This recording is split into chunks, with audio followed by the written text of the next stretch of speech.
Olá, essa é a nossa disciplina de introdução à probabilidade estatística e nós vamos na aula de hoje trabalhar alguns conceitos, o próprio conceito da estatística e conceitos relacionados. Vamos também discutir a questão de dados estatísticos e como organizar esses dados estatísticos.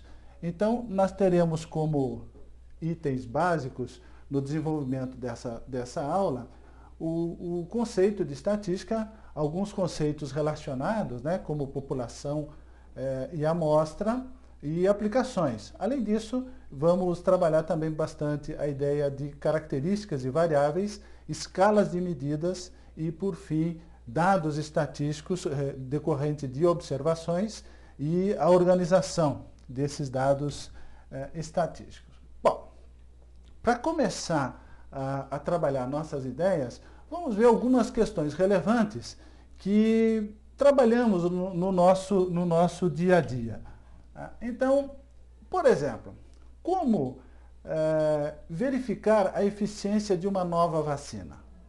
Então, digamos, nós estamos, ou algum pesquisador médico, ou algum instituto, alguma organização está trabalhando o desenvolvimento de uma vacina e precisa verificar se essa vacina funciona ou não, se essa vacina imuniza ou não e, digamos, qual é o percentual de pessoas que são imunizadas ou não por essa vacina. Como fazer uma pesquisa desse tipo, né?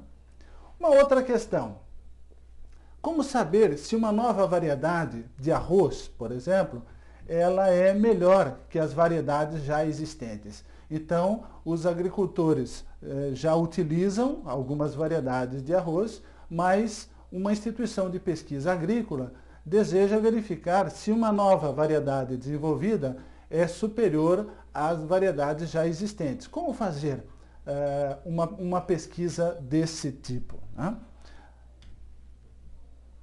Que tipo de pessoas consome drogas? Digamos que o governo precisa estabelecer políticas públicas para usuários de drogas, mas ele precisa saber que tipo de pessoa consome droga e em que contexto, né, essa droga é consumida. Outra questão, qual é a preferência eleitoral numa determinada eleição? Essa é uma pergunta básica de órgãos de comunicação, de partidos políticos, né? Sempre que se aproximam as eleições, nós temos ou a necessidade da informação de qual é a preferência do eleitorado. Isso tem interesse, então, para essas instituições, esses órgãos de comunicação, os partidos políticos e a população em geral. Mas como fazer, né? Como trabalhar essa questão e chegar ao final de um trabalho e com alguma informação a respeito da preferência eleitoral. Né? Uma outra, em que condições vive a população? Será que a população tem boas condições de vida, tem más condições de vida? Como é a distribuição de renda dessa população? Se a distribuição é desigual, se a distribuição não é igualitária. Então, de que maneira vive essa população? Como ter informações a respeito, né, da qualidade de vida e das condições de vida de uma população, como a população brasileira, por exemplo? Né? Como se comportam os preços? Uma questão básica, né, da economia de um país é a sua taxa de inflação, né? Ou seja, a variação, né, que os preços têm ao longo do tempo. Mas como medir de quais produtos, como estabelecer o processo de mensuração, como planejar um processo de mensuração que no final nós tenhamos essa informação, né? Como que uma companhia de seguro vai cobrar o seguro de um automóvel, por exemplo, né? O que ela vai levar em consideração? Que tipo de informação ela vai considerar e para estabelecer o preço do seguro em diferentes regiões do país, por exemplo.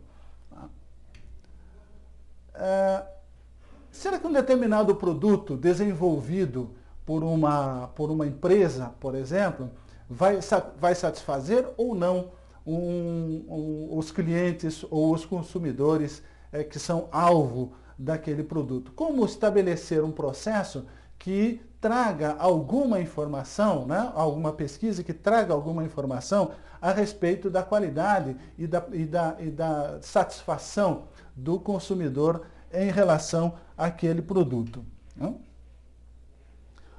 Qual é o nível de emprego no país? Nós vemos diariamente, né, ou pelo menos semanalmente, informações a respeito da variação do nível de emprego num país ou num estado, né? Como isso é obtido? De que maneira obter esse tipo de informação? Como que esse tipo de informação pode ser obtido de uma maneira razoável, né? Nós também verificamos, né, muitas vezes notícias de espécies em extinção, né? Ou seja, que populações de espécies, como populações de pássaros e de outros animais, estão em extinção. Como estabelecer um processo que nos traga alguma informação a respeito da quantidade de indivíduos de uma certa espécie dentro de uma localização geográfica, por exemplo, né? De que maneira fazer esse tipo de pesquisa, né? Então, como a gente pode observar, né, todas essas questões são questões importantes do nosso dia a dia, né, e todas elas têm alguns aspectos comuns, né? Então, o elemento essencial em todas essas questões, né, em todas essas necessidades de informação, veja que todos os elementos estão à busca de algum tipo de informação, né, alguma informação relevante para algum tipo de situação. Então, a questão básica aqui é que nós não há possibilidade de examinar todos os casos, né? Então, se nós pensarmos, por exemplo, no caso das eleições, né, não há necessidade, não há possibilidade, nem é inicialmente questão de necessidade, mas não há possibilidade de numa determinada pesquisa eleitoral, levantarmos as opiniões de todos os eleitores, mesmo que seja de uma cidade, como Pelotas, por exemplo, que tem mais de 200 mil eleitores, né? Então, mais de 200 mil eleitores, não é possível examinar todos os casos num determinado contexto. Mas por quê, né? Então, veja que todas as outras questões têm o mesmo problema básico, né? Se nós vamos desenvolver uma nova vacina, não há como vacinar todos os elementos de uma população para verificar, para testar, para ter ideia do efeito, né, que essa vacina vai ter, porque essa vacina pode ser prejudicial, por exemplo, né, e até o estágio que ela foi desenvolvida, esses aspectos ainda não se revelaram, né? Uma nova variedade de arroz, como nós mencionamos, não é possível testar essa nova variedade, fazendo com que todos os produtores a cultivem, né, para que nós possamos ter informação sobre ela. Então, esse é o aspecto básico de todas aquelas situações. Não há possibilidade de examinar todos os casos. Mas por que não há possibilidade? Né? Quais os motivos que nos impedem, né, de examinar todos esses casos? Em primeiro lugar, o custo, né? Então, uma pesquisa eleitoral que pretenda, né, consultar todos os eleitores, ela vai ser muito cara, né? Então, o desenvolvimento de uma vacina para toda a população, isso imaginando até que seria razoável fazer algo desse tipo, né? Mas, em primeiro lugar, o custo dessas pesquisas seriam, né, muito elevados. Segundo, o tempo. Uma pesquisa eleitoral ela precisa ter resultados rápidos. E se muitas pessoas, muitos eleitores serão pesquisados, o tempo vai ser muito alongado e essa rapidez que há necessidade para esse tipo de pesquisa, né, não seria prejudicado. Então, toda a pesquisa ela precisa de um tempo relativamente curto para dar resultados e, dependendo do número de pesquisados, aí o tempo seria proibitivo, né, para essa situação. O outro aspecto importante é o desconhecimento dos efeitos até aquele momento do processo de pesquisa. Isso se aplica muito à questão da pesquisa médica, né, de novos medicamentos, de novas vacinas. Então não há ainda um conhecimento adequado, né, dos efeitos daquele medicamento, daquela vacina, e desse modo não é possível, não é razoável fazer a aplicação a toda a população, já que não há um conhecimento adequado dos efeitos, né? Uma outra questão importante, né, é se de fato é necessário analisar todos os casos. Né? A questão básica aqui é a seguinte: será que analisando alguns casos, né, não todos, mas analisando alguns casos, eu não posso ter uma informação numa precisão suficiente? Ou seja, eu nunca vou ter, analisando alguns casos, a mesma precisão que eu teria, né, analisando todos os casos, evidentemente.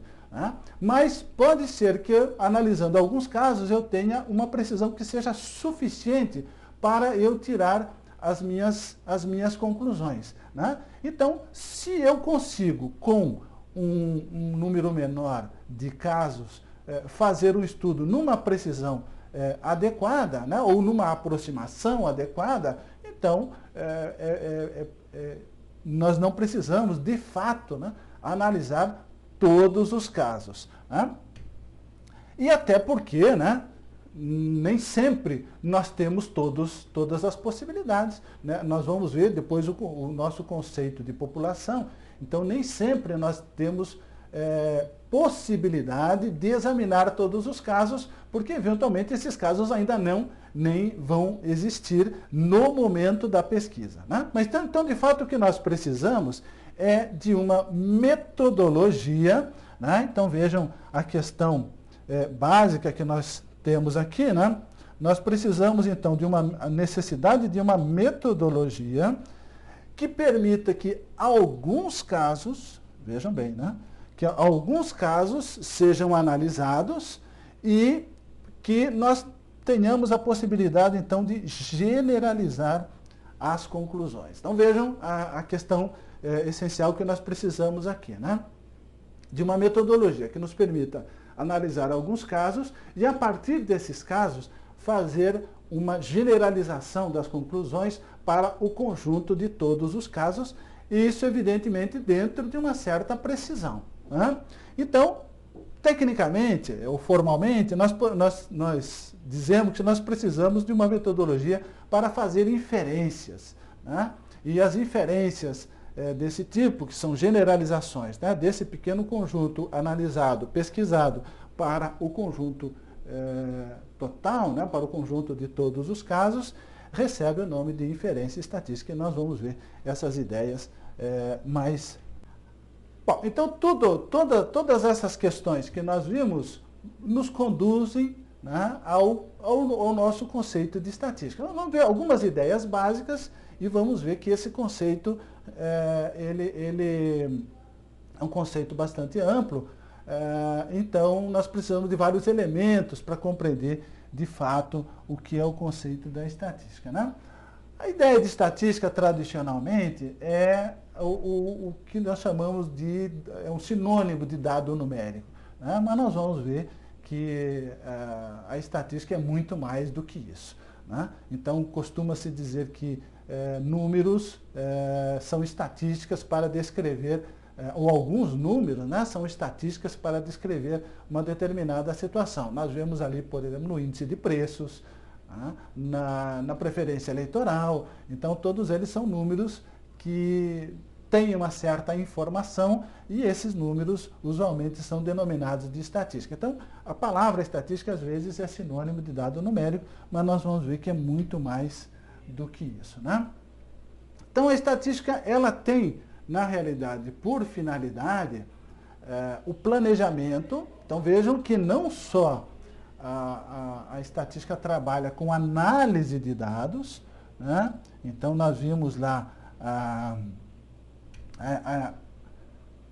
a questão, né, de que nós precisamos analisar dados, mas a estatística trabalha também com planejamento, com a finalidade dessas análises. Então, planejamento, coleta, organização, resumo, apresentação e análise de dados. Então, o elemento essencial da estatística os elementos essenciais da estatística são os dados. A finalidade é obter dados, né? Então, a metodologia, né, ela se propõe a planejar pesquisas, né, a planejar coletas de dados, a organizar esses dados, a resumir, a apresentar e com todo esse cabedal, né, de ferramentas, todo esse conjunto de ferramentas, promover a análise desses dados. Tá? Bom, nós...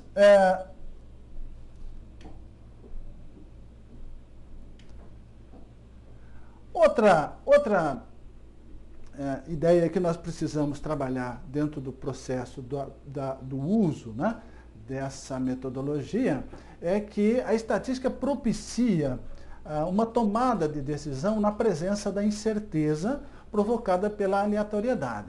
Então, se nós pensarmos, por exemplo, no caso da preferência eleitoral, diferentes eleitores poderão ter diferentes opiniões, evidentemente, né? Além disso, existe uma série de fatores que afetam essa preferência desse eleitor.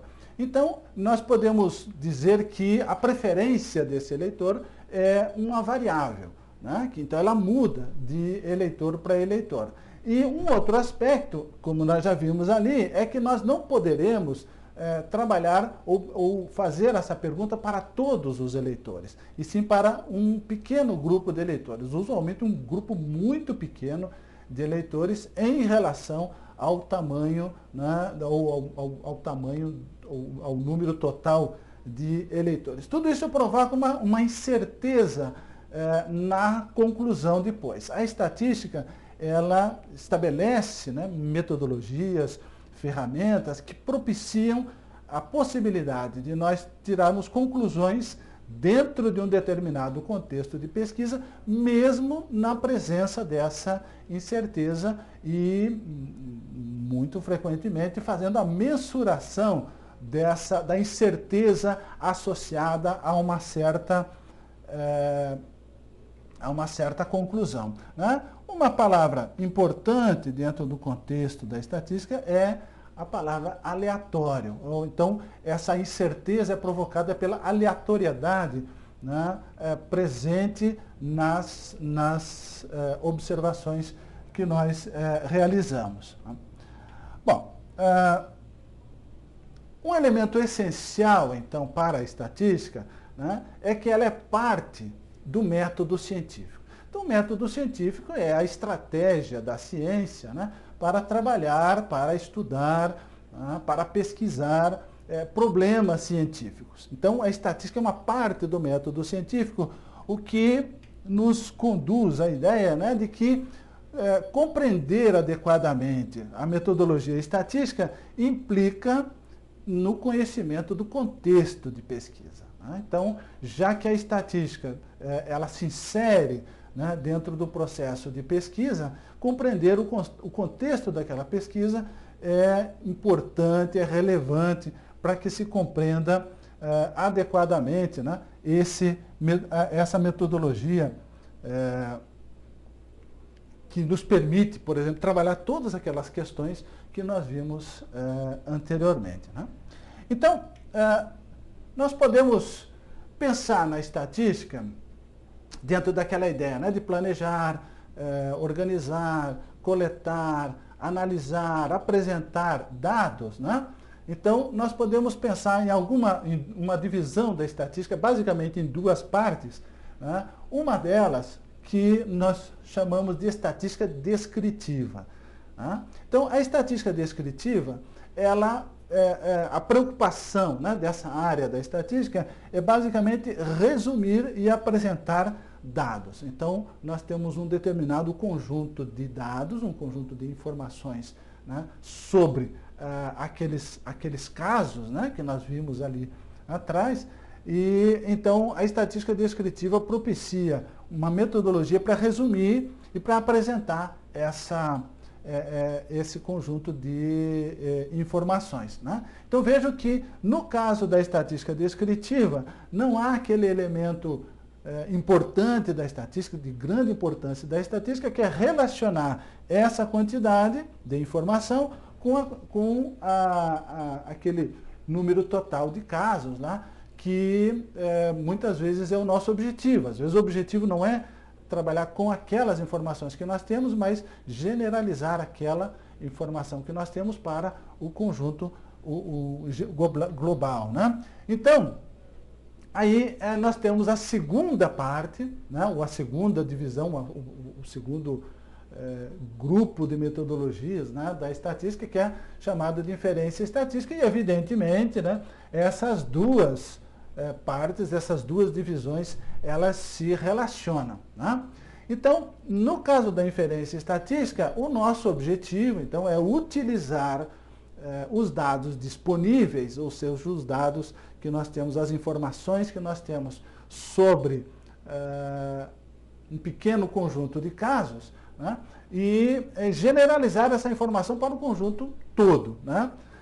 Então, dois conjuntos de ferramentas, né, ou duas áreas são de grande importância no processo da inferência estatística e formam a base, formam o alicerce para os métodos, né, de inferência estatística.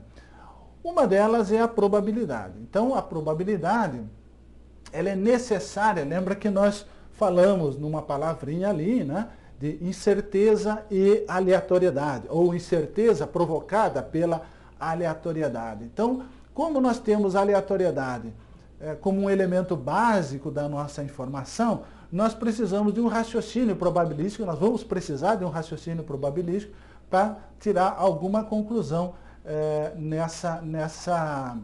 a partir dessa informação que nós temos. Então, essa generalização, né, da conclusão do pequeno grupo que nós temos para o conjunto maior será sempre através de um raciocínio probabilístico. Então, a probabilidade é uma área da matemática, mas ela é essencial, fundamental para a metodologia estatística, e o nosso raciocínio essencialmente será um raciocínio probabilístico, né? E uma outra base, né, é a amostragem, né? Um outro conjunto de ferramentas é a amostragem, que vai nos permitir estabelecer metodologias de coleta de informação para que, numa determinada precisão, nós possamos fazer essas generalizações, né, de conclusões do pequeno conjunto para o conjunto maior. Então, nós podemos aqui já, completando, né, esse nosso quadro, a inferência estatística vai nos permitir tomar uma decisão considerando a incerteza, muitas vezes mensurando essa incerteza, né, essa decisão sempre tomando por base o pequeno conjunto que nós temos informação a respeito dele, né? Então, essas são as divisões da estatística e os elementos básicos, né, que suportam a inferência estatística. Muito bem, então, uma vez que nós temos, né, os nossos elementos ali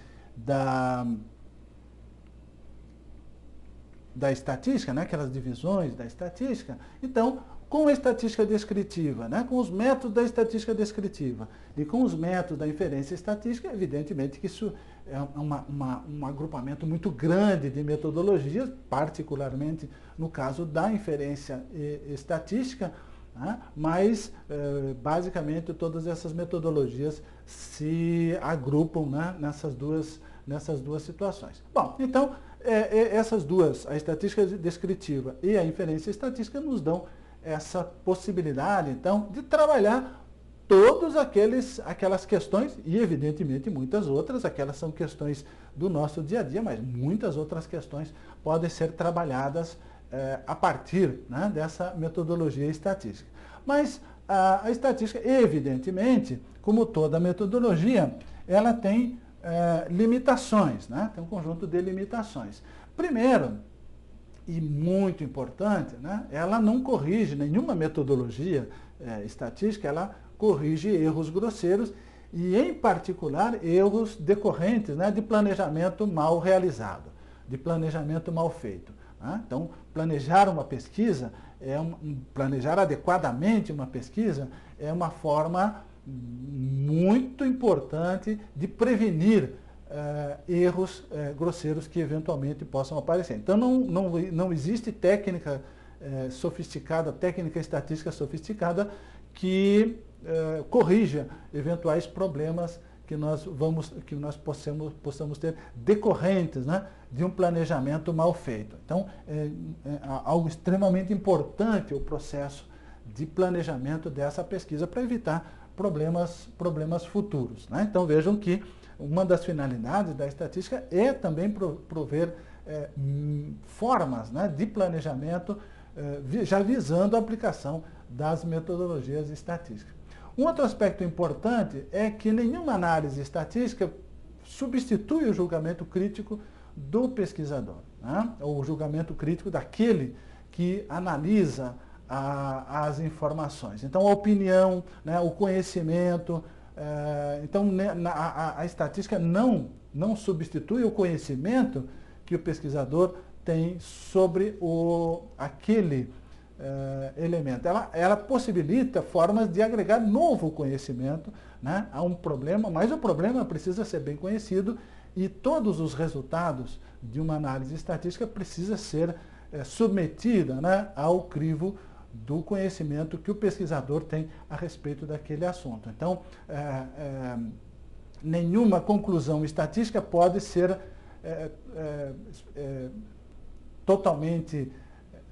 feita totalmente feita sem nenhum julgamento crítico, né? Então, há necessidade realmente da opinião do pesquisador sobre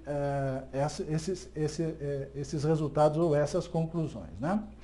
Um outro aspecto importante, e que também nós vamos trabalhar um pouco mais adiante, é que muitos procedimentos dependem da validade de pressuposições, né? Então nós vamos ver situações em que uma determinada conclusão ela vai depender, né, de um conjunto de pressuposições. Então, a validade dessa conclusão depende de que essas pressuposições que foram feitas, de fato, sejam corretas. Então, muitas análises estatísticas têm muitas metodologias de análise estatística têm essas pressuposições, então a validade dessas pressuposições é essencial para que a gente possa, de fato, né, compreender a limitação que nós temos numa determinada situação, ou as limitações, né, que nós temos numa determinada situação.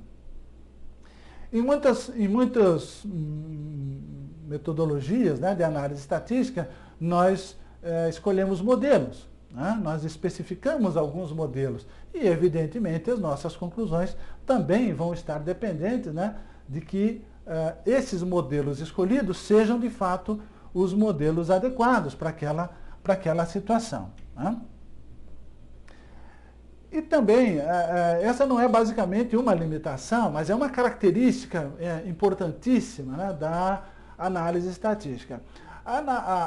O resultado da análise estatística, as conclusões de uma análise estatística muito frequentemente não se refere, ou basicamente não se refere a indivíduos, né? A elementos daquele conjunto lá. Ou seja, no caso dos eleitores, por exemplo, na análise estatística não está preocupada com um eleitor, ela está preocupada, a metodologia trabalha com um agregado de eleitores, né? Então, a preferência eleitoral, ela é obtida a partir da preferência individual, mas o dado, a informação que nos interessa é a informação sobre o agregado de eleitores, ou seja, aqueles eleitores, qual é o percentual, por exemplo, que prefere o candidato A, né? No caso da vacina, evidentemente que individualmente faz muita diferença para uma pessoa se ela fica imune ou não, para ela, para a família dela. Mas do ponto de vista da estatística, o interesse é no agregado, ou seja, de todas as pessoas que tomaram a vacina, quantos ficaram imunizados, né? Então, qual é o percentual de imunização, qual é a taxa de imunização. Então, a estatística, ela trabalha com agregados, a metodologia, ela trabalha com agregados e não com indivíduos propriamente, né? Então, essa é uma característica básica da metodologia estatística, né? Uma outra questão, isso tem que ser trabalhado mais profundamente, um pouco mais adiante, é que existe muita diferença entre essas duas palavras aqui. Associação, né? Então, associação e causação. A associação quer dizer que as coisas estão, digamos, variam conjuntamente, né? E causa é uma relação muito mais profunda entre dois acontecimentos, né? Dois eventos. Então, nós podemos dizer que dois eventos estão associados se eles variam conjuntamente, ou seja, um evento varia e o outro também. Agora, a causa é muito mais profunda, né? Então, a causa quer dizer um determinado evento provoca ou é a causa de outro evento. Então, a diferenciação, algumas metodologias estatísticas estão mais, elas trabalham mais a ideia de associação, né? Enquanto que outras permitem desenvolver melhor a questão da causa e efeito, né? Ou seja, da causação.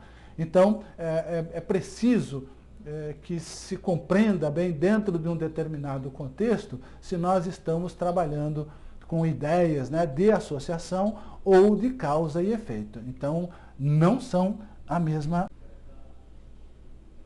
Alguns conceitos, né? Nós precisamos agora estabelecer alguns conceitos que nos permitam trabalhar melhor essa questão.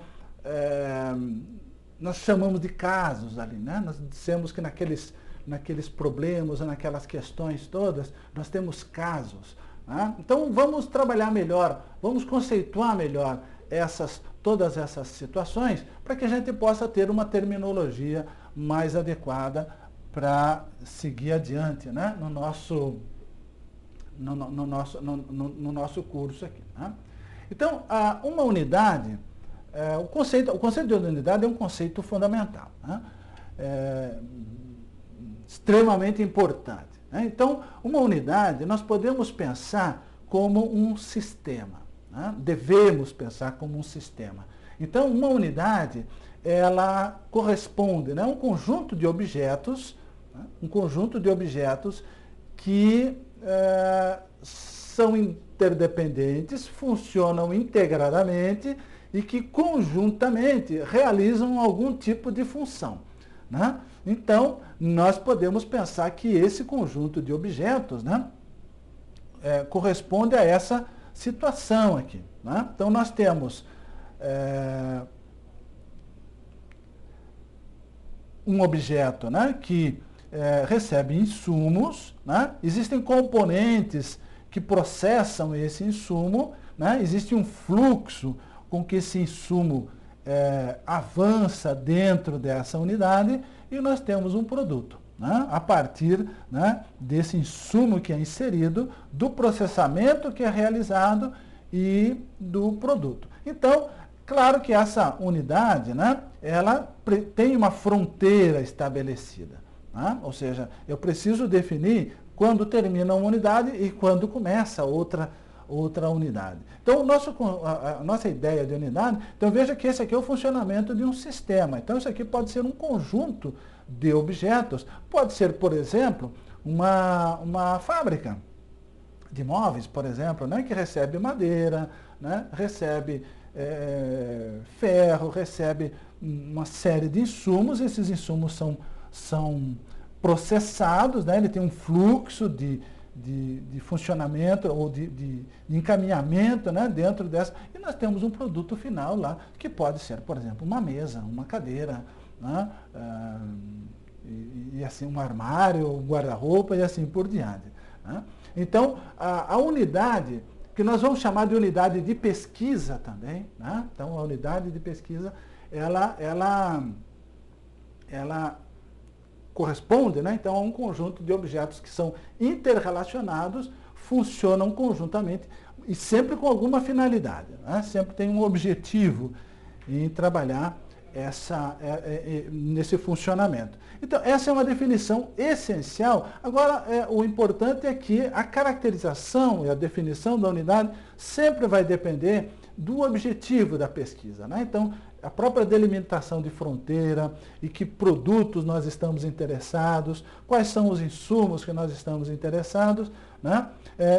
Vão depender sempre dos objetivos com que a pesquisa vai ser realizada. Então, a definição da unidade, ela é decorrente, né, dos objetivos da pesquisa que nós vamos fazer. Né? Nós vamos ver alguns exemplos um pouco mais adiante, dentro de alguns contextos que nós já vimos ali. Então, alguns outros conceitos, né, que incluem aquele conceito de unidade, são esses daqui. Né? Então, a primeira ideia seria, um primeiro conceito importante que toda pesquisa deve definir claramente, o que é a unidade da população. Né? Então, a unidade da população é aquele elemento, sistema, né, conjunto de objetos que funcionam integradamente e tal, que nós vimos ali atrás, mas para o qual a pesquisa que nós estamos realizando deseja fazer inferência, ou seja, deseja tirar alguma conclusão. Evidente, como nós vimos, a estatística não é uma metodologia, né? Não é um conjunto de metodologias que trabalha no sentido de ter conclusões individuais, mas sim para grupos. Mas é essencial para esse grupo, né, de unidades, ou para agregados de unidades. Mas é essencial que nós definamos adequadamente qual é uma unidade desse agregado que aquela pesquisa que nós estamos fazendo tem por objetivo, né, fazer inferência. Tá?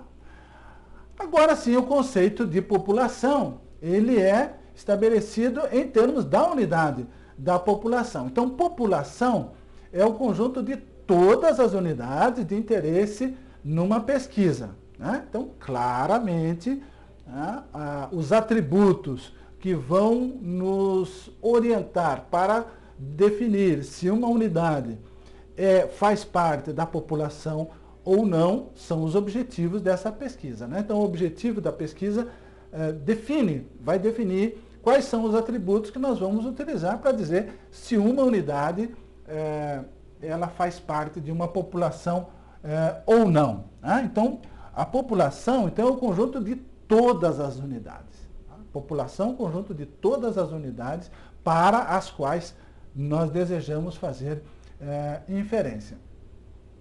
Então, nós já vimos, né, que, primeiro, nós podemos não ter não ter unidades no momento de uma pesquisa. Né? Em algumas situações, as unidades de uma população, elas não existem ainda. Né?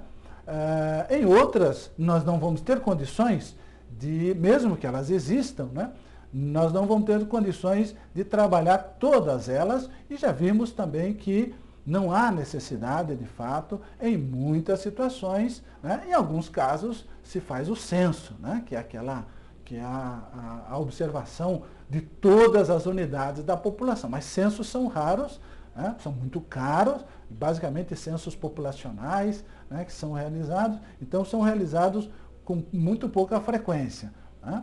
Então, o que nós realmente precisamos é definir com que conjunto de unidades nós vamos fazer a nossa pesquisa, né? Então, já que nós não podemos trabalhar com todos, como, né, estabelecer um conjunto de unidades que possibilite fazer a nossa pesquisa dentro daquele nível de precisão. Então, aquelas técnicas que nós vimos ali, né, de amostragem, são técnicas que permitem, né, fazer estudos de tal modo que nós possamos fazer essa composição adequada aos objetivos da pesquisa e que esteja dentro de uma certa precisão. Então, a amostra é o conjunto das unidades cuja finalidade é representar a população. Não é a população, evidentemente, mas o nosso objetivo é que ela represente essa população. Agora, um conceito bastante importante é o conceito de material de pesquisa, né? O material de pesquisa, ele, na realidade, ele congrega todos os objetos que são relevantes numa determinada pesquisa. Então, toda pesquisa vai trabalhar com objetos básicos, né? Nós vamos ver alguns exemplos um pouco mais adiante. Então, o material de pesquisa é a coleção de todos esses objetos que são de interesse ou são relevantes para aquela pesquisa. Então, de fato, né, a gente pode pensar na unidade de pesquisa como uma porção desse material, né? Então, a unidade de pesquisa vai ser a porção desse material. Então, a unidade de pesquisa vai ser uma unidade dentro daquele conceito que nós vimos ali de unidade, né? Então, vai ser uma unidade que corresponde a uma porção do material de pesquisa e que vai representar ou simular uma unidade da população. Então, a unidade de pesquisa, a unidade de pesquisa, ela tem por objetivo, então, né? Então, essa nossa unidade de pesquisa aqui, ela tem por objetivo simular ou, né, representar a unidade da população. Então, esse é o objetivo da unidade. A gente pode pensar, então, né, que material de pesquisa é um conceito amplo para a amostra. Então, nós não vamos fazer muita diferenciação nesses dois termos, né, material de pesquisa e amostra. Então, material de pesquisa e amostra nós vamos tratar quase como termos que têm o mesmo significado, ou seja, um objeto, né, que é relevante para uma determinada pesquisa, ele precisa ser considerado como parte, né, de toda aquela situação. É um conceito um pouco mais amplo do que usualmente a gente trabalha. Então, veja, vamos ver alguns exemplos aqui, né? Então, veja o que nós temos aqui. Nós poderíamos estar interessados, por exemplo, na agricultura. E a nossa população pode ser de agricultores, né? Então, a unidade da população, né? Essa unidade da população é um agricultor, né? E a unidade de pesquisa, nesse caso, também é o agricultor, mas a unidade de pesquisa não é qualquer unidade da população, né? Então, a unidade de pesquisa é o agricultor que vai fazer parte da pesquisa, né? Que está selecionado para fazer parte da pesquisa, né? Então, um outro exemplo, né? População de idosos. Então, a unidade populacional aqui é um idoso, né? A unidade populacional é um idoso e a unidade de pesquisa é o idoso que faz parte da pesquisa. Evidentemente, né?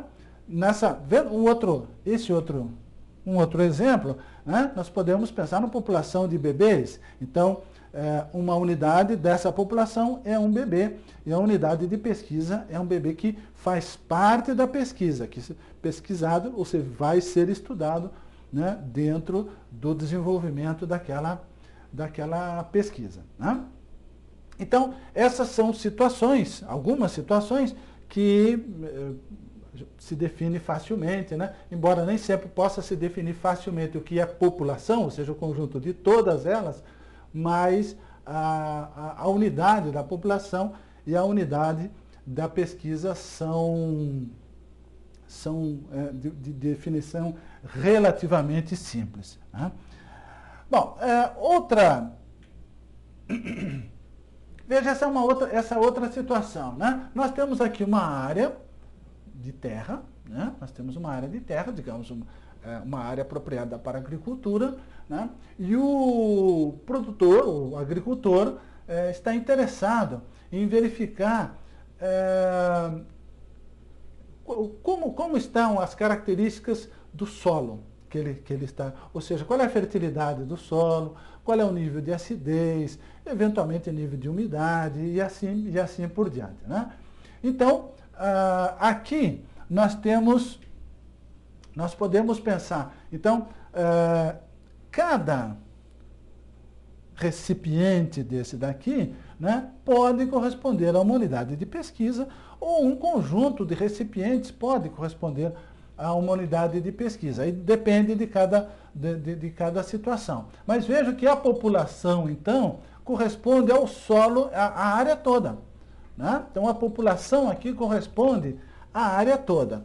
E uma unidade de pesquisa, ou seja, a unidade que vai, de fato, né, fazer parte da pesquisa, é um recipiente, o solo presente num recipiente desse tipo aqui, né?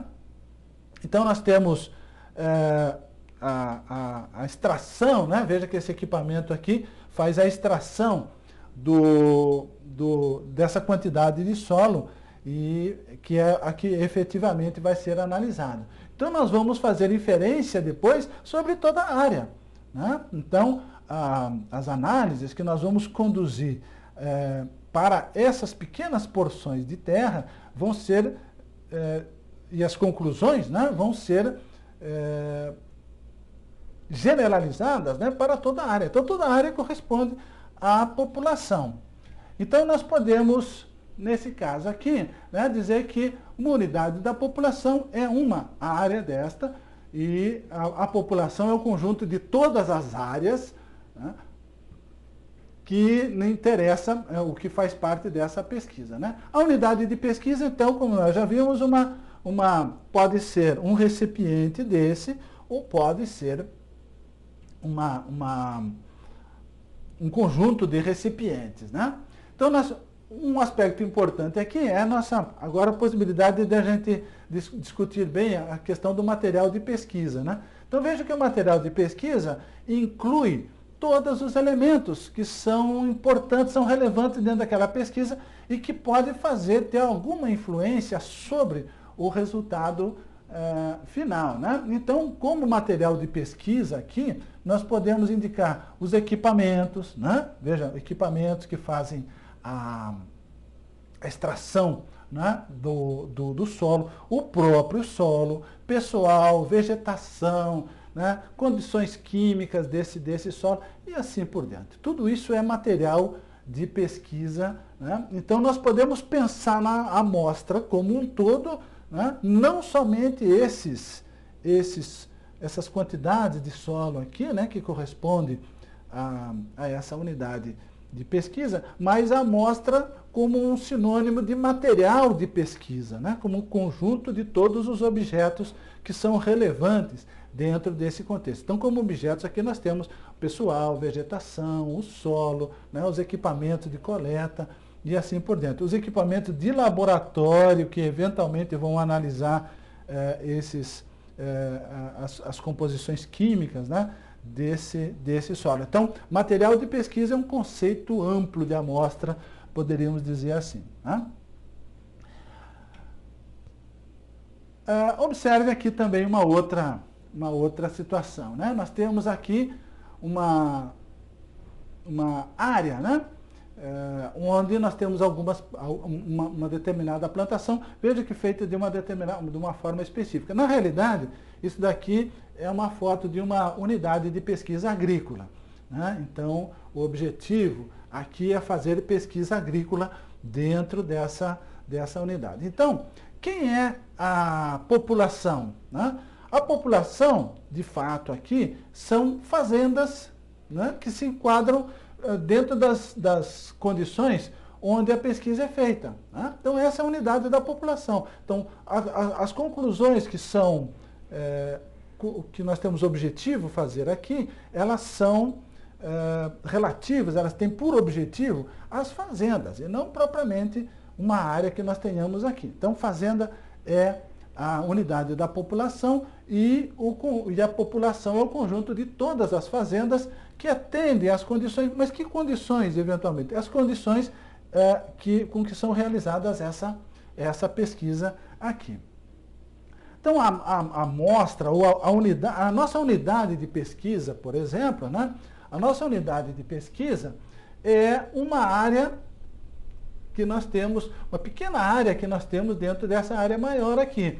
Essa unidade de pesquisa, ela usualmente simula uma fazenda, né? Ela simula uma propriedade rural trabalhando o cultivo da forma como vai ser trabalhado o cultivo nessa pequena área aqui. Então veja que nem sempre a unidade de pesquisa corresponde à unidade da população. A unidade de pesquisa, ela muitas vezes simula ou tem algumas características comuns, né, com a unidade da população. Né? Então veja que aqui também material de pesquisa, solo, plantas, né, máquinas, equipamentos, as pessoas que trabalham aqui, árvores, todos esses elementos fazem parte aqui do material de pesquisa. Né? Então, ambiente, né, tudo faz parte do material de pesquisa relacionado aqui. Então, se a gente fala em material de pesquisa e amostra, nós podemos trabalhar essas ideias como sinônimos. Né? Bom, na realidade, nós não estamos interessados na unidade em si.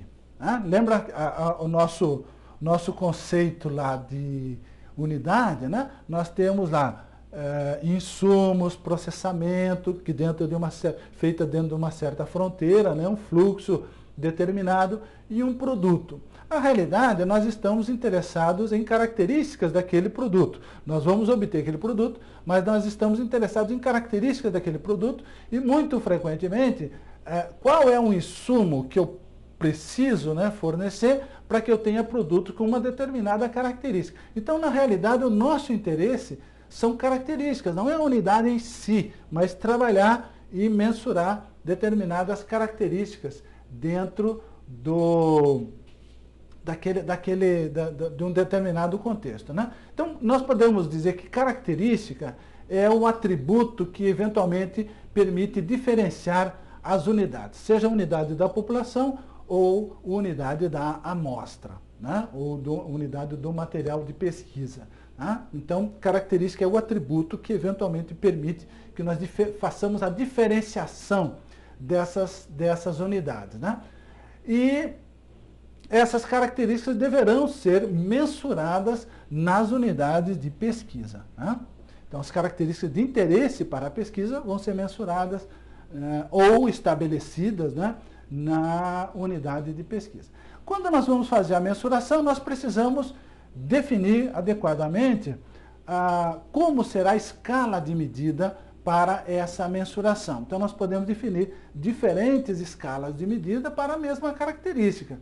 Então, quando nós definimos uma escala de medida, né, para uma característica, digamos, o conjunto de valores produzidos, né, para as alternativas da característica, nós vamos dizer que são valores de uma variável. Então, a variável é a característica, digamos assim, mas para a qual foi definida uma escala de medida adequada. Né? Já vamos discutir o que é essa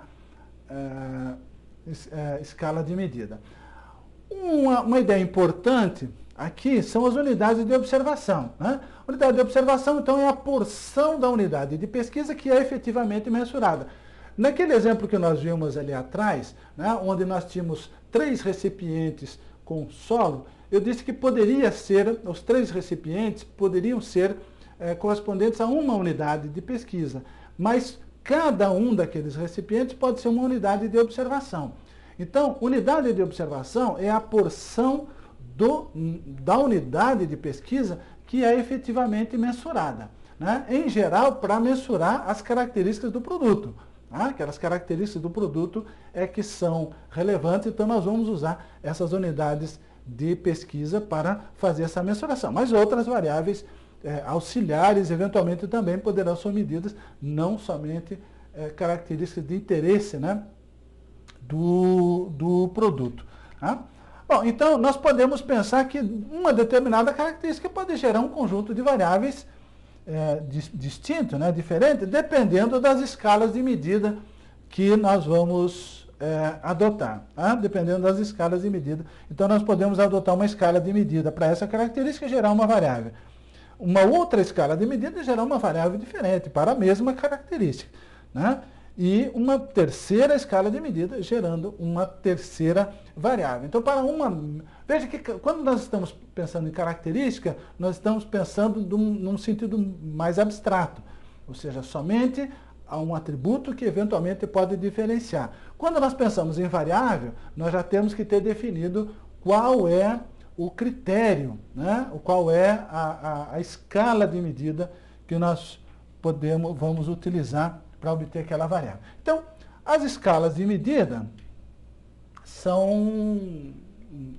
um elemento importante dentro desse contexto, né? Essas escalas não são, digamos assim, aceitas sem restrições, mas o que nós vamos ver aqui, em geral, é suficiente para a gente conseguir estabelecer uma certa organização, né, nesse processo de medida e uma certa classificação nesse processo de medida. Né?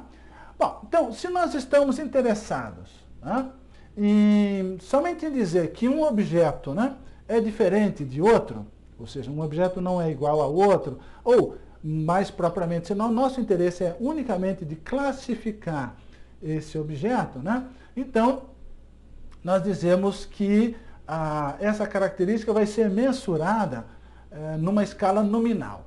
Tá? Então, tipicamente, de escala nominal, nós temos sexo, raça, religião. Então, veja que nós só podemos dizer se dois indivíduos são de raças diferentes ou não. Né? Aí, basicamente, a única operação que nós podemos fazer em objetos desse tipo é a de classificação. Né? Uma outra possibilidade seria, se eu posso dar dos dois objetos, eu posso dizer se um é maior, né, se ele é melhor, se ele é mais colorido, né, mas não mais do que isso. Tá? Então, nesse caso, nós temos uma escala ordinal. Então, vejam que a escala ordinal, ela também permite a classificação, evidentemente, né, todas as escalas que nós vamos seguindo aqui, elas incorporam todas as propriedades das escalas anteriores, né? Ou seja, a escala ordinal incorpora as propriedades da escala nominal, né?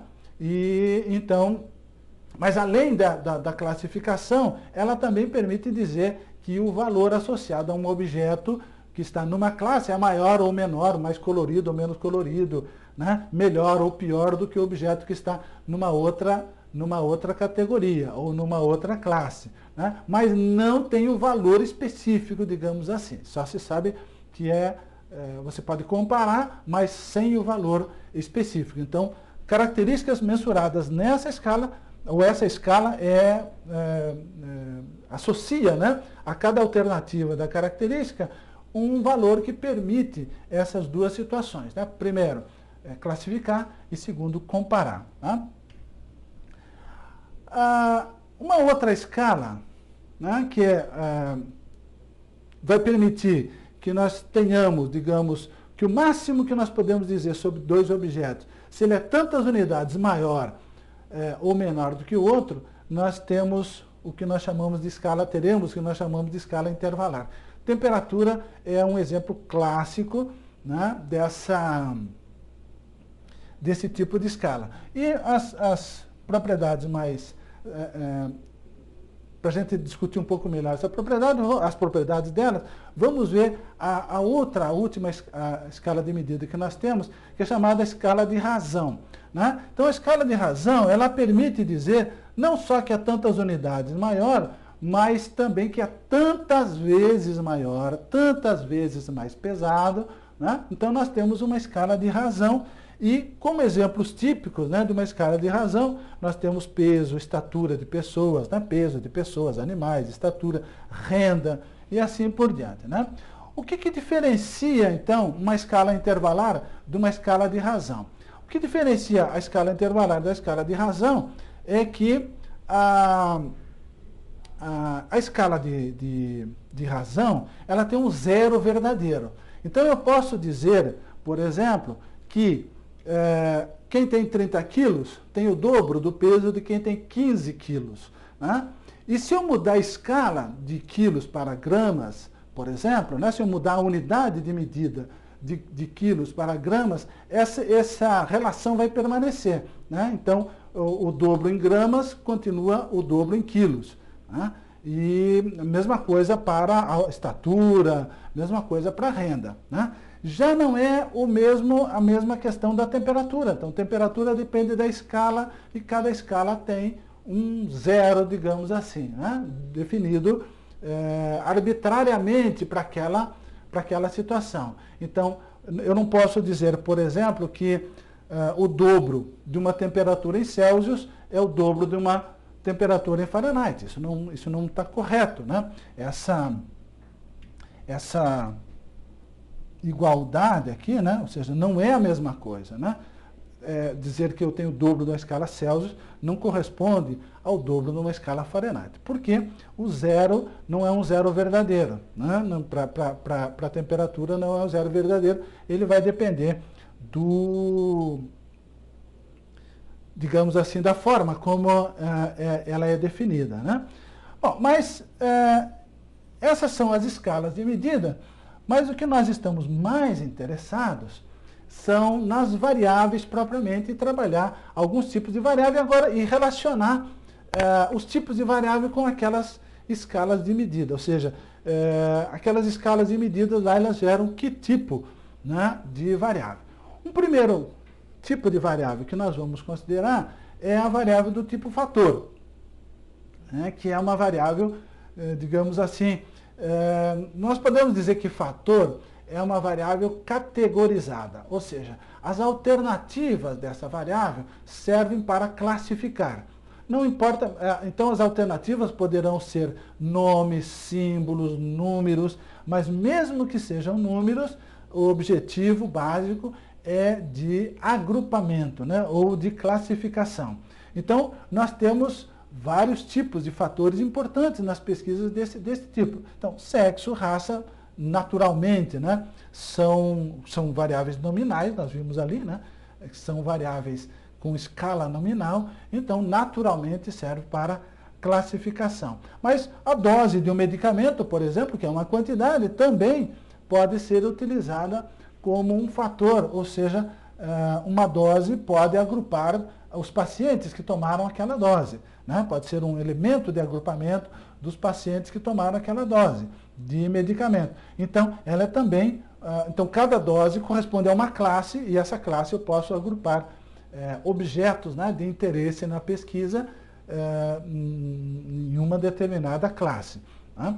Então,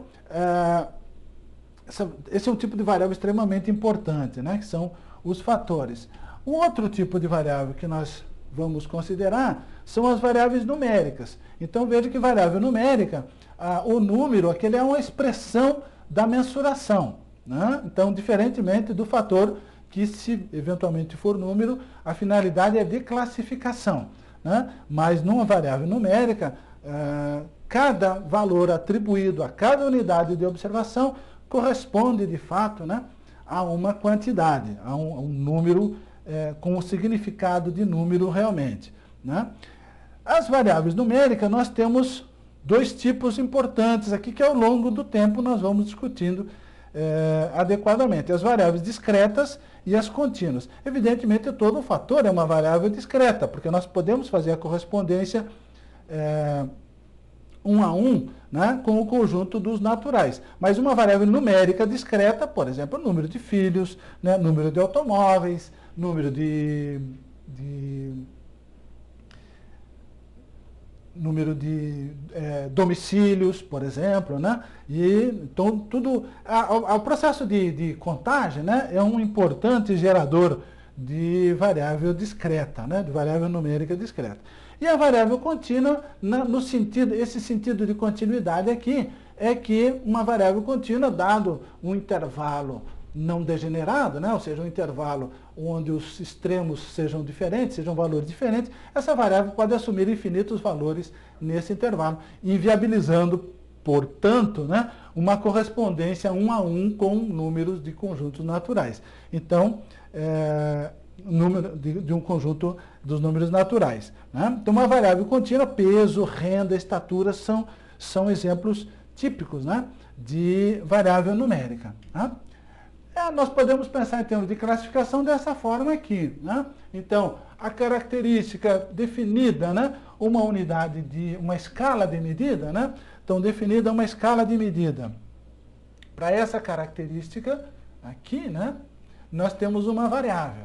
E aí, dependendo da situação, né, essa variável poderá ser um fator, né? Essa variável poderá ser um fator ou poderá ser uma variável numérica, né? Sendo uma variável numérica, ela pode ser discreta ou contínua, né, dentro dessa especificação aqui.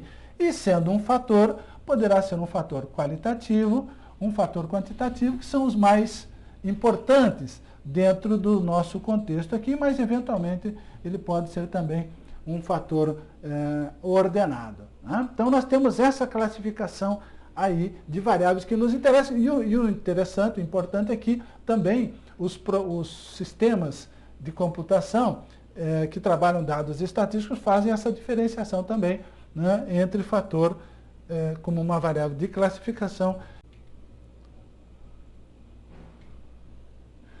Então, dentro do processo, né, de definição de escala, nós temos que, se a gente pensar em termos de operações matemáticas, por exemplo, né, que nós vamos realizar com os valores dessa variável, o número de operações que nós podemos realizar com escala de razão é o maior, né, de todas as escalas, né? Então, escala nominal nós só podemos classificar, a ordinal nós podemos comparar e assim por diante, né?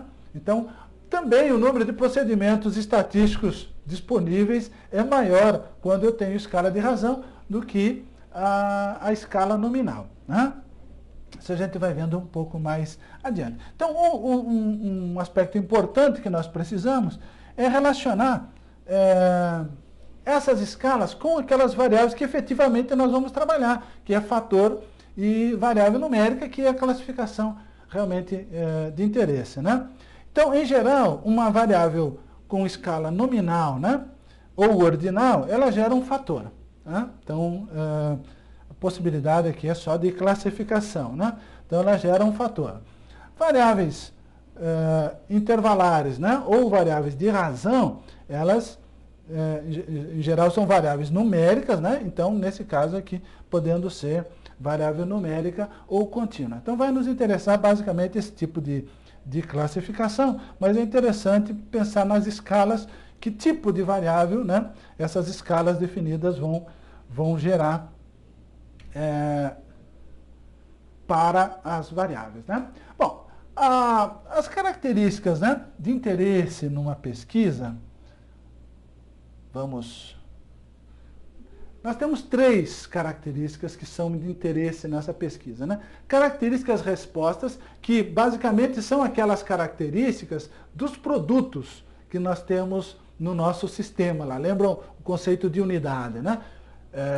Entrada de produtos, ou seja, insumos, né? Um fluxo de processamento dentro de uma certa fronteira e um produto que é originado, né, daquele processamento. Então, características respostas, em geral, são características dos produtos, ou seja, são características que são relevantes ao sistema e, portanto, são relevantes à pesquisa. E nós precisamos trabalhar já para melhorar, modificar essas características, né? Por exemplo, um agricultor está interessado em produzir soja com maior teor de proteína. Então, o teor de proteína é uma característica do produto, né? Pode estar interessados também numa maior produção, né? Produtores de leite poderão estar interessados em leite com mais gordura, menos gordura, Tá? E assim por diante. Tá? Então, são características daqueles produtos. Características explanatórias são características que afetam as características respostas, então podem ser muitas características dos insumos. Né? Então, características dos insumos poderão provocar variações, né, nas características dos produtos. Né? Então, essas características explanatórias, em geral, são características que são possíveis de serem manipuladas e a pesquisa, em geral, gostaria, né, tem por objetivo verificar como essa mudança está afetando lá as características dos produtos, né, que são as características da resposta. Então, eventualmente, essas características explanatórias explicam a variação da característica resposta. Né? A questão é que, lembra do termo aleatoriedade, né, que nós falamos lá no início. Tá? O problema é que nem sempre a pesquisa vai poder se restringir somente a esses dois tipos de características. Existem outros tipos de características que se confundem com o efeito das características explanatórias e também provocam variação na característica estranha. Né? E não é possível separar esses dois tipos de interferência. Então, a existência de característica estranha é basicamente o gerador de aleatoriedade no valor da resposta. Né? Então, o gerador de aleatoriedade, então a aleatoriedade no valor da resposta se deve muito frequentemente a estas características estranhas aqui. Né? E não há como fugir dessas características estranhas. Então, no caso de um levantamento eleitoral, por exemplo, né, o objetivo é a preferência eleitoral do eleitor. Mas nós sabemos que a preferência eleitoral ela é influenciada por um outro conjunto de características. Sexo, nível de instrução, nível de renda, se mora na zona urbana ou na zona rural e assim por diante. Então, os levantamentos eleitorais, de uma certa maneira, levam isso em consideração, mas não conseguem levar em consideração todas as características estranhas, se faz um processo de abstração, né, e se toma os elementos mais relevantes e, a partir dessa definição do que são os relevantes, aquilo é, de certa forma, considerado na pesquisa, mas o restante não é. Né? Então, a aleatoriedade ela vai estar sempre presente. A metodologia estatística ela é necessária sempre que características estranhas possam ter uma influência, né, uma interferência no relacionamento entre as explanatórias e as respostas. Né? Então, na realidade, o material de pesquisa deve incluir, né, todas essas características que são relevantes. Então, o total das características de interesse numa pesquisa pode ser representada, né, por essa figura aqui. Então, nós temos um conjunto de características que são respostas, outras que são explanatórias, outras que são estranhas, e as flechinhas aqui indicando, né, as influências. Então, as estranhas afetam as respostas, as explanatórias afetam as respostas. Então, nós em determinadas situações, não vamos poder saber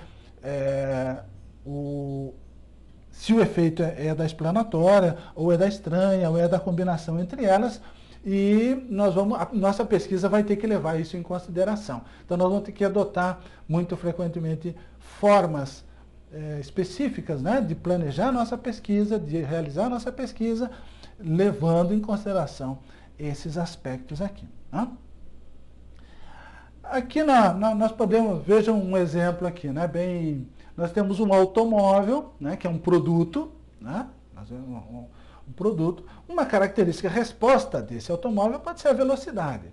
Né, a velocidade com que...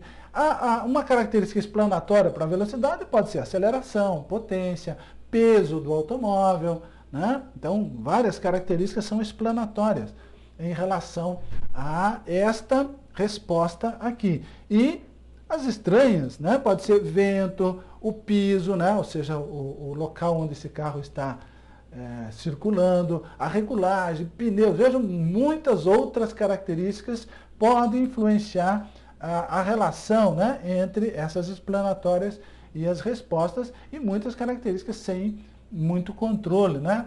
Não é possível controlar todas essas características. O vento, por exemplo, não é possível fazer o controle, né? Então ele vai ter uma interferência sobre a velocidade, né? E que vai variar de dia para dia e assim por diante. Então, não há como, a não ser em situações muito especiais, criadas e tal, com essa, não vai ser possível trabalhar a relação, né, entre essas características explanatórias e resposta sem levar em consideração as características estranhas, né? Então, alguns tipos de pesquisa, né, nós já mencionamos isso, elas manipulam as características explanatórias para verificar que tipo de efeito essa manipulação está exercendo sobre a resposta. Mas, na presença de características estranhas, nós vamos ter que adotar métodos que levem isso em consideração. Bom, os tipos de população, nós já vimos ali atrás, né, que nós podemos ter ou não elementos da população, unidades da população, no momento onde a pesquisa é realizada. Se essas unidades existem e eventualmente podem ser acessadas, essa população é chamada de real, né, uma população real. Então, nós podemos ter população de eleitores, por exemplo, é uma população real, população de domicílios é uma população real, os domicílios estão lá, né, e eventualmente selecionados podem ser acessados e as variáveis ou as características mensuradas, né, gerando variáveis, podem ser observadas em cada um dos domicílios, né, que fazem parte da nossa pesquisa, né? Consumidor, paciente, então isso aqui são exemplos de populações reais. Algumas populações são conceituais, ou seja, elas não existem no momento da pesquisa. Então, tipicamente, vacinas, né? Então, a vacina que ainda não está no mercado, evidentemente não existe uma população de vacinados, né? Então, uma pesquisa poderá simular uma população de vacinados, utilizando um pequeno grupo de pacientes fazendo essa vacinação. Se está simulando como seria, objetivo aí, né, é simular como seria uma população de vacinados. Produto industrial, às vezes se pesquisa a qualidade de produto e o produto não foi produzido ainda, né? Então, aquela unidade da população, que é aquele produto que vai ser produzido por uma indústria, né, ele não existe ainda, ele não foi produzido ainda, né? Então vai ser produzido mais adiante, muitas vezes com as especificações ditadas pela pesquisa que está sendo realizada, mas o produto efetivamente ainda não existe, a fábrica vai funcionar ao longo do tempo, né? E na realidade esses produtos são apenas, que se refere àquela pesquisa, né, são populações conceituais. Mas nós vemos também que não há interesse propriamente nas unidades, em características das unidades. Então nós vamos pensar, em termos de uma característica relevante numa pesquisa, né, no caso ali do eleitor, de preferência eleitoral, né, no caso dos vacinados lá, se está imunizado ou não, né? No caso do agricultor, qual é a produção de arroz, né? Qual é a quantidade de amido presente no arroz e assim por diante, né? Então, vejam que o que nos interessa são características desses produtos. Então, nós vamos pensar em termos de população estatística como sendo o conjunto de todos os possíveis valores de uma variável que nós temos interesse na pesquisa. Em geral, essa é a nossa variável resposta lá. Então, nós vamos chamar, em vez de população de pessoas, né, nós podemos ter populações de idades, populações de estaturas,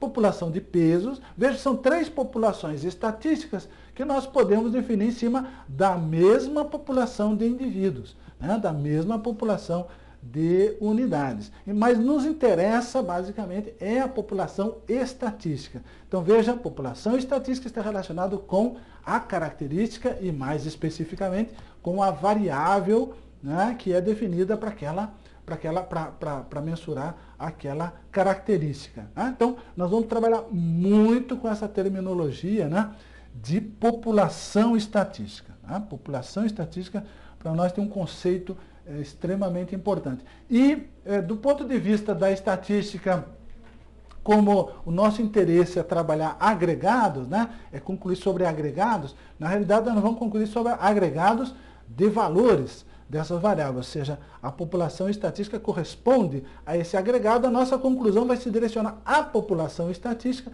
e não propriamente a elementos, né, da população, ou que corresponde a um valor da população estatística. Né? Uma ideia que nós vamos trabalhar também durante o curso é a questão da distribuição, né, dos valores. É um conceito essencial, né, a distribuição dos valores dessa população estatística, a forma como esses valores se distribuem. Bom, então, esses são os conceitos fundamentais que nós vamos trabalhar, nós vamos utilizar mais adiante, né, e nas outras aulas nós vamos utilizar esses conceitos de forma bastante intensiva, então é importante que esses conceitos sejam estudados, amadurecidos, né, compreendidos, pensando basicamente em contextualização, né, existe nas nossas referências, no sistema Galileu, nós temos vários exemplos de caracterização de populações dentro de contextos variados ali, né, de pesquisa. Então é importante essa compreensão desses conceitos. Né? Então, obrigado e até a próxima.